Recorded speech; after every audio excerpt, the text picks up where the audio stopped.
முதலமைச்சருடைய சகோதரி அண்ணா திமுகவுடைய துணை பொதுச் செயலாளர் கனிமொழி அம்மா என்ன சொன்னாங்க?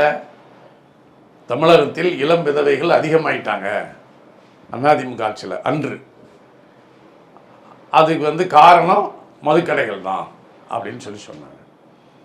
எங்கள் அண்ணன் முதலமைச்சரான உடனே முதல் கையெழுத்தே மதுக்கடைகளை ஒழிக்கிறதுக்காக நாங்கள் முதல் கையெழுத்தாக போடுவோம்னு சொன்னாங்க. அவங்க அண்ணன் முதலமைச்சராகி அந்த பதவியும் முடிய போகுது. அவங்க அண்ணனுக்கு எல்லாமே முடிய போகிற நேரமாக ஆயிடுச்சு. ஆனால் இன்னைய வரைக்கும் என்ன நடவடிக்கை எடுத்திருக்காங்க? நீங்கள் விளாத்திக்குளத்துக்கு நேற்று கனிமொழி அம்மா போயிருக்காங்க, உள்ளே விடலையே மக்கள், விரட்டி அடிக்கிறாங்களே. ஒரு முதலமைச்சருடைய சகோதரி பாதிக்கப்பட்ட பகுதிக்கு போகிறாங்க, அந்த தொகுதியுடைய எம்பி. ஒரு முதலமைச்சருடைய சகோதரி திமுகவினுடைய துணை பொதுச் செயலாளர் எம்பியாக இருக்கிற ஏரியாவில் அந்த விளாத்திக்குளத்தில் நடந்த சம்பவம் நடந்திருக்கு. அதை தட்டி அதுக்கு உரிய குற்றவாளிகள் மீது சரியான நடவடிக்கை எடுக்க முடியல. சும்மா இவங்க போய் முதலமைச்சர் தங்கச்சிங்கிற தைரியத்தில் போய் சீன் போட போகிறாங்க.